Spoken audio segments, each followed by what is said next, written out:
There was once a railroad line called the Road to Hell. Let me start with a bold truth.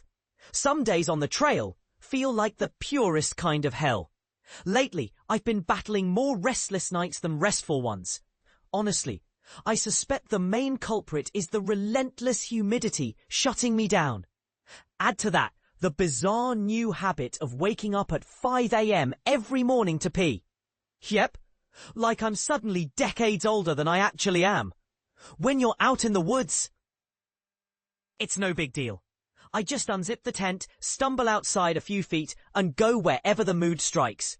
But in hostels, it's a different story. You have to trudge downstairs.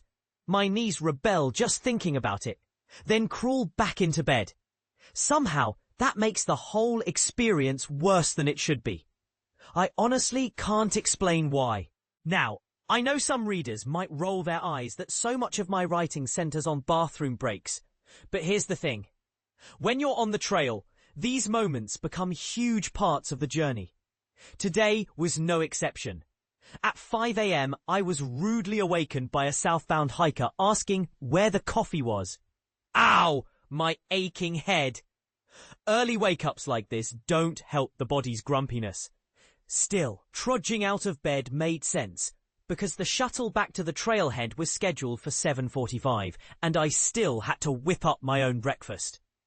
Here's my small gripe about Wise Pines Hostel. Being so far from town makes it tough to ensure you bring enough food for your stay. There's a little farm stand with bagels and snacks, which I'm incredibly grateful for. But squeezing in time to pack my gear in the pack shed, cook meals, and ask trail angels for help yesterday and again this morning left me feeling rushed. Part of that, of course, is on me. I could be better prepared. That said, I had a wonderful night overall. The space was really cozy, and Chelsea, the host, was fantastic. On the way back to the trailhead, while munching on berries and sipping coffee, I chatted with Chelsea about her hike. She told me that when she did it back in 2017, she was accompanied by a hiking family, sometimes as many as 13 people. It made me think about how different that experience is from mine, hiking mostly solo since Pennsylvania. Yet interestingly, even she mentioned that if she were to do it again, she'd opt for a smaller group. That sentiment made me nostalgic for having a steady hiking buddy. I'll dive more into that later. Here's a somewhat controversial opinion. I suspect very few people, not even the reputable Green Mountain Club, truly care much about the Appalachian trail sections that don't overlap with the long trail, whether it's due to trail conditions or not. Today's hiking felt downright miserable, not because of elevation or mountain difficulty, but because the terrain was fighting me every step of the way. I wrestled with unmaintained paths buried in tall grass, poorly marked routes, zero scenic views, and oppressive heat. Even my electrolytes and constant water intake struggled to keep dehydration at bay. Meanwhile, that damp, clammy feeling never left me. Today marks my last in Vermont, and honestly, this state might just rank near the bottom half of all the places I've hiked through. To add to the misery, bugs were everywhere in Vermont. Despite smothering myself in DEET and wearing a headnet, I kept swatting off relentless insects and feeling phantom pinpricks all over my skin. Every time I took a break to eat, it felt like the bugs were feasting on me, not the sandwich in my hands. My feet too were starting to give out. At this stage of the trail, I'm pretty sure the human body wasn't built for such relentless strain. With proper rest, this kind of exercise might be beneficial, but even with occasional 0 days, I doubt the many months of training I did before setting off made much of a difference given how little rest I've gotten along the way. There were glimmers of joy amidst it all. The trail is bursting with wild raspberries right now. If I were a week behind, I might be having a full-on berry feast. But even so, snacking on these little gifts from nature has been a real bright spot. I also checked in on a fellow hiker through the Far Out app, Stevie Wonder. Yes, that's his trail nickname. We met near Woods Hole.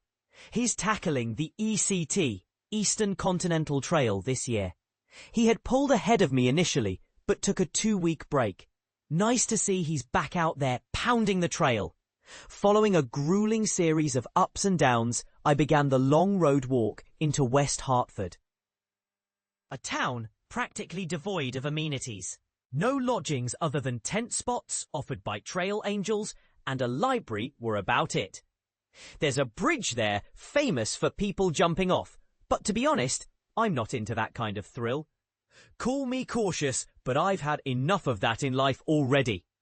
While passing through, I bumped into Cosmo and Tallboy, 2 hikers I first met back in Duncannon and again in Warwick. You might wonder, if you keep running into them, why not hike together? The answer lies in how differently we approach this journey. They're casually yellow blazing. For anyone unfamiliar with the color-coded blaze system on the AT, white blazes mark the official trail. Blue blazes mark side trails, often to water sources. But yellow blazing means taking shortcuts, sometimes hitchhiking or road walking, while still claiming to have hiked those miles. For me, this crosses a line. I signed up to trek through the Appalachian Mountains, not the highways. You could call me a purist. Admittedly, I did take one blue blaze detour once in Shenandoah, just for fun, so I'm not completely rigid.